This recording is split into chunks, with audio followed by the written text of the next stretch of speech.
Cause that is acute pancreatitis. So it is basically whenever there is an inflammatory disorder of the pancreas, and it can be presenting initially just as an edema. That is, it is termed as a interstitial pancreatitis, or it can progress and can lead to necrosis, or it can lead to different kind of complications without necrosis. Okay.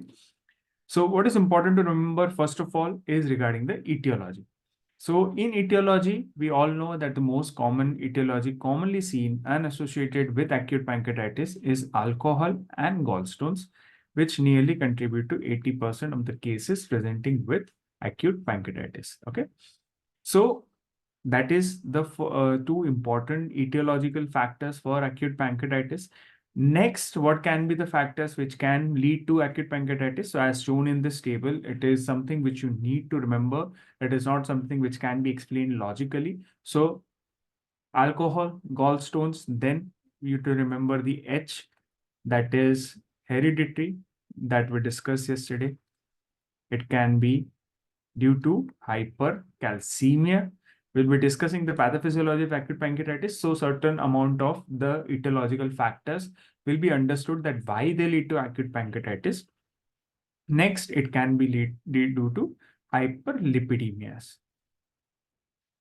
It is not that this all etiological factors, they have no effect, they have certain effect, and eventually all of this will be effect in what way? So pancreatitis occurs whenever there is the activation of the enzymes inside the pancreatic tissue or in the acini and in the duct.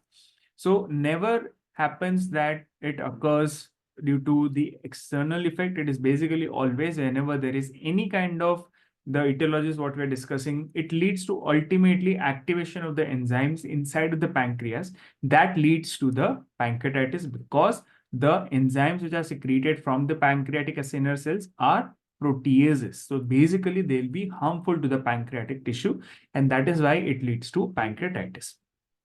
Okay, so these are the three H, that is hereditary, hypercalcemia, and hyperlipidemia, and other two are alcohol and gallstones. Next, what are the factors? So this is the first two common. These are the second, iatrogenic or traumatic. Okay. So iatrogenic can be anything due to ERCP induced. Okay. Or it can be surgical, any surgery you have done, or any traumatic, as the name suggests.